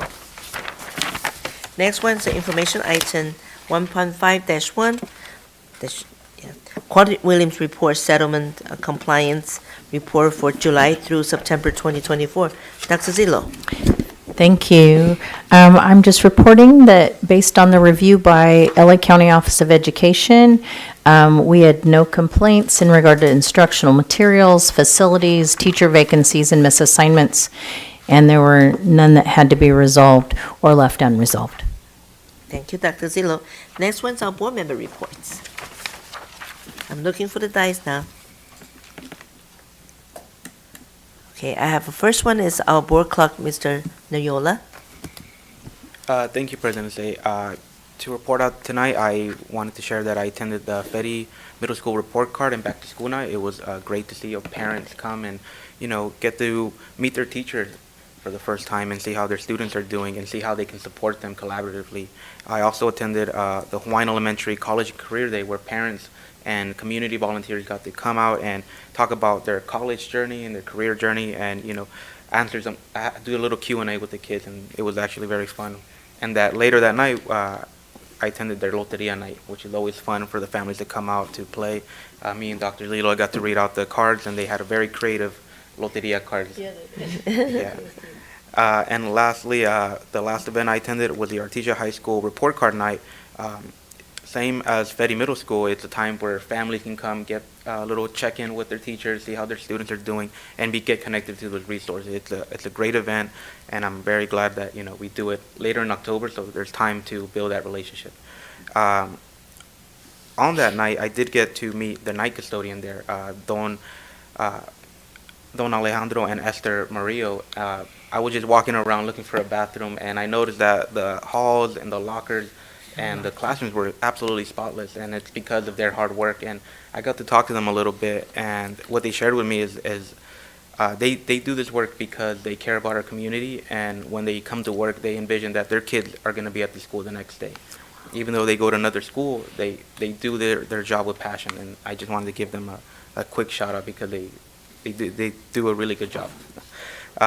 And on top of Red Ribbon Week, it's also Breast Cancer Awareness Month, Philippine American History Month, and Bullying Prevention Month. So I just wanted to share those. So thank you. Thank you, Board Clerk Mr. Noyola. I recognize our staff hard work. Appreciate it. And recognize tonight on them. And next one will be our Vice President, Mr. Nishii. Thank you, Madam President. Yeah, and today is Custodian Day, right?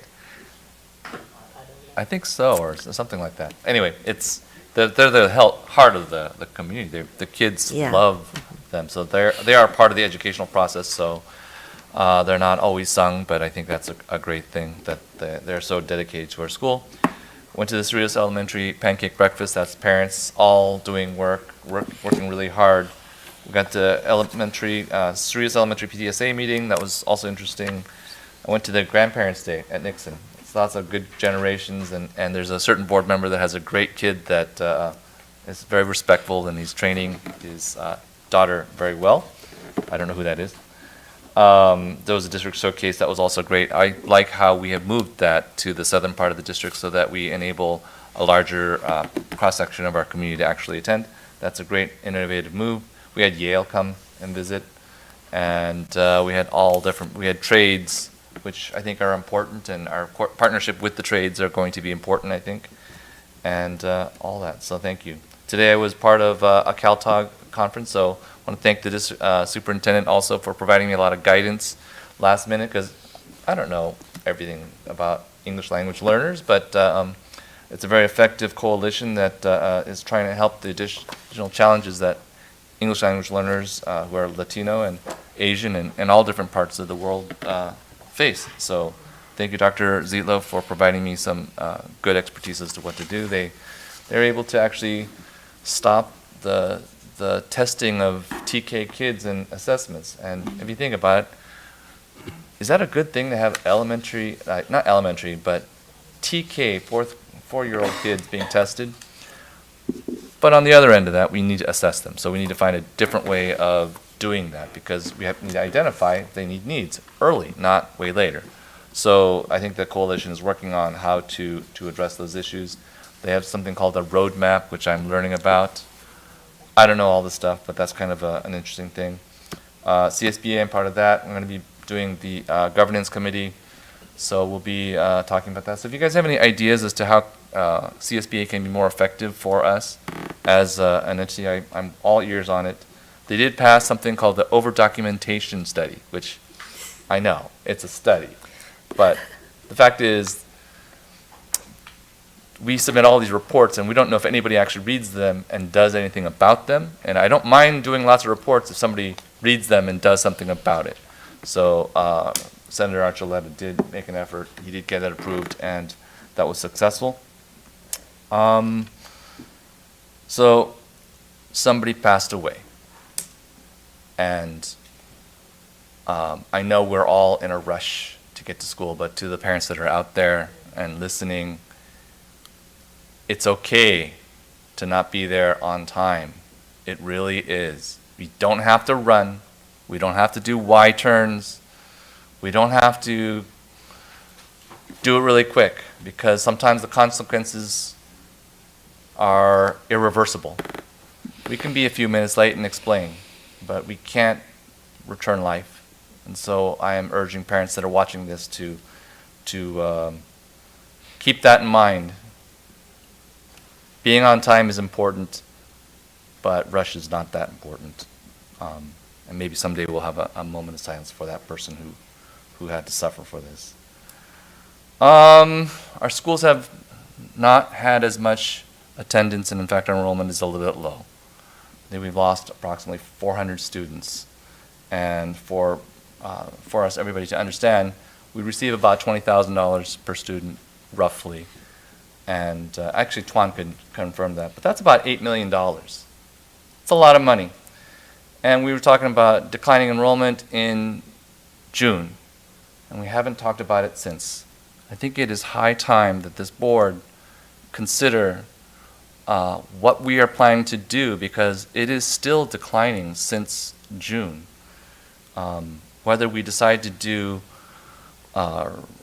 reboots, whether we try to market, whether we try to do something, but not talking about it is not a plan. So I'm urging us to have that on our next agenda, a plan, because if we wait until it's too late, with teachers, if we have less students, we have less teachers, and that's fine.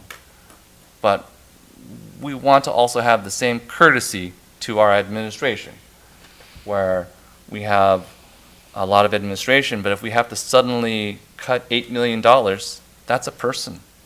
And if we can do that in the least difficult way, it's on us to plan on that. So I'm hoping that we can talk about it on our next agenda. Cyberbullying is an issue. There are some parents that came here. We can't talk about it now, but I think we could have a discussion as to whether our policies regarding cyberbullying are effective, and hopefully we can have, and that will be addressed in the future. So that's going to be a great thing. The lastly is cell phone law. We all have a cell phone law, and that's great, but that's not effective until I'm in the wrong year. 2026. We're in 2024, and we know that there is some impacts of cell phones, even now with the situation that we had before us. It might not be a terrible thing for us to consider that sooner than the very last day that we have to in 2026, rather than later when more people come to us with issues that stem from this little thing.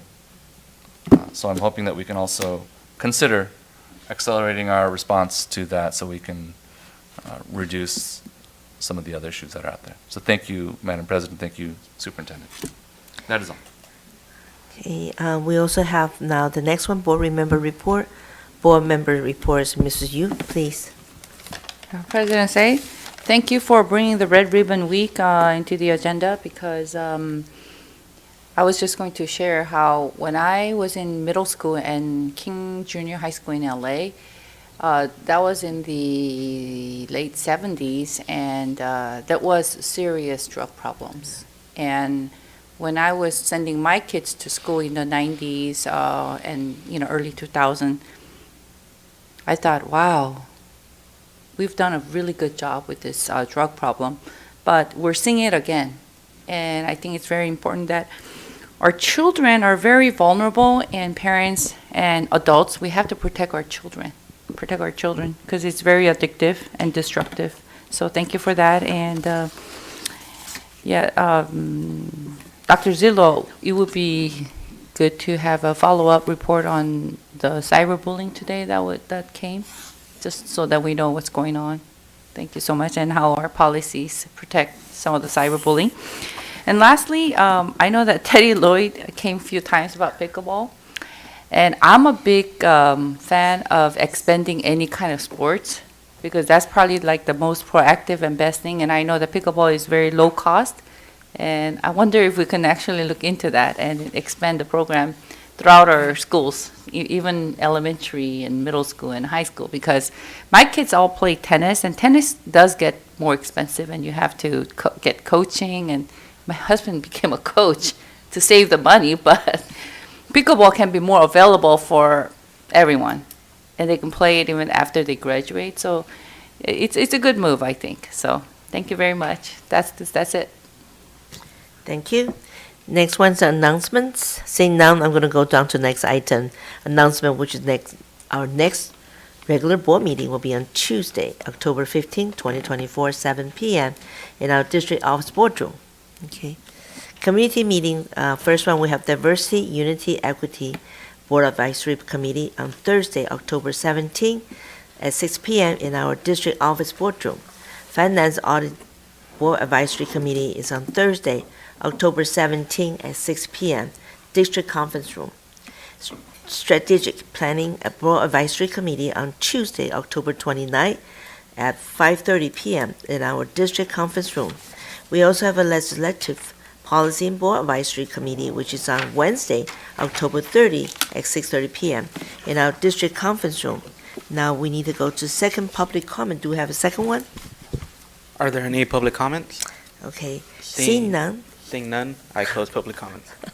Thank you. Seeing none, I'd like to ask for motion and second to close it, adjourn tonight. I need motion and second. Second. Thank you. All in favor say aye. Aye. Pass 6-0. Good night and have a safe week.